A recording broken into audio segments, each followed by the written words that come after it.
होय रे सोनू, काल जो डॉक्टर्स डे झाला तर मला सांग, तुझ्या नजरेत डॉक्टरची व्याख्या कशी? हे बघ, माझ्या मनातलं सोडून दे, पण लोकांच्या मनात डॉक्टरची काय व्याख्या आहे ना, ती मी तुला सांगतो. ज्या वेळेला आपल्याला आपलं पेशंट ऍडमिट करायचं असतं ना, डॉक्टर देव माणूस. ज्या वेळेला तो ट्रीटमेंट करतो त्यावेळेला डॉक्टर हा सामान्य माणूस असतो. पण ज्या वेळेला पेशंटचं डिस्चार्ज करायचंय आणि आपल्याला बिल द्यायचं, हे लय लुटीत ती त्यांचं काय खरं आहे.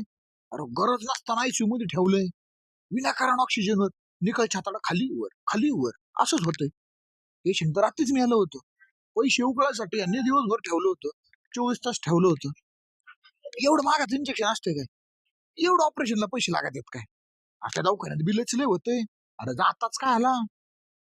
म्हणजे अशा अनेक गोष्टींनी डॉक्टरला बदनाम करायचं बिल द्यायच्या टायमाला. पण ह्या सगळ्या उपाधीमधून डॉक्टर त्याचं काम करत असतो आणि कुठेतरी माणसाची तो सेवा करतो आणि त्याचं काम करत असताना तो रुग्ण बरे करतो, आपल्याला जीवदान देतो. अशा बऱ्याच गोष्टी घडत असतात. अरे पण शेवटी तो पण माणूसच आहे ना. मग आपण किती वेळा त्याला बोलताना तोंड बदलतो, याचाही आपण थोडासा विचार केला पाहिजे. चला, थोडं लेट का होईना, पण डॉक्टर डेच्या सर्व डॉक्टरांना हार्दिक हार्दिक शुभेच्छा.